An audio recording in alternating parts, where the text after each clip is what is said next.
संपर्क है और कहीं कहीं लोग हमें फॉलो करते हैं। इसलिए हम चाहते हैं कि सामाजिक समरसता हो और फिजूल खर्ची नहीं हो। उसके लिए हमने हमारे दादी साहब का जो स्वर्गवास हुआ 102 वर्ष के थे, उसमें बिल्कुल नशा मुक्त रखा और सादा भोजन कराया। जो भी लोग आए और बिल्कुल सादगी से उनका बार हमने किया।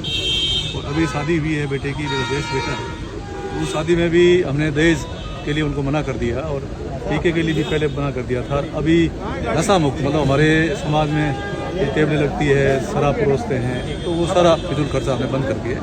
और जो गरीब बालिकाएँ उनके पढ़ने के लिए हम दोनों परिवारों ने मिलकर के 11 लाख 5 लाख रुपये बाढ़ में बालिका छात्रावास बनेगा उसमें दिए। एक हमारे यहाँ राजपूत गरीब बच्चे जो है वो पढ़ने के लिए राजपूत विकास कोष बना हुआ है, उसमें 5 लाख और 1 लाख शेरगढ़ राजपूत विकास समिति बनी उनको दिए।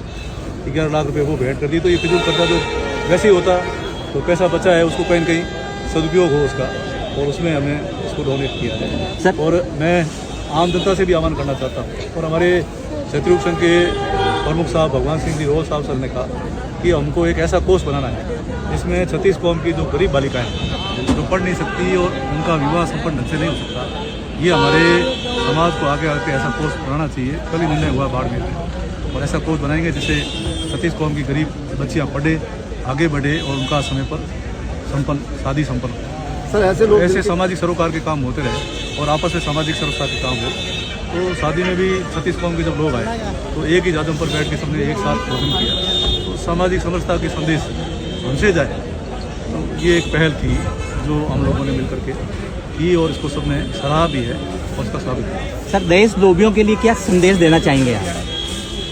अब जो दहेज के लोभी होते हैं वो तो फिर बालिका को खरीद के लेके जाते हैं। तो उस प्रकार से मैं कह रहा हूँ, हमने तो आज जो हमने बेटी की शादी करी है उसमें बेटे की शादी नहीं, हमको एक बेटी मिली, हमारे घर में लक्ष्मी आई है। मेरी धर्मपत्नी जी हम दोनों ने बड़े प्यार से कि हमें एक बेटी मिल गई है तो उसको बेटी की तरह ही उसकी परवरिश करेंगे और वो हमारी बेटी की तरह ही रहेगी।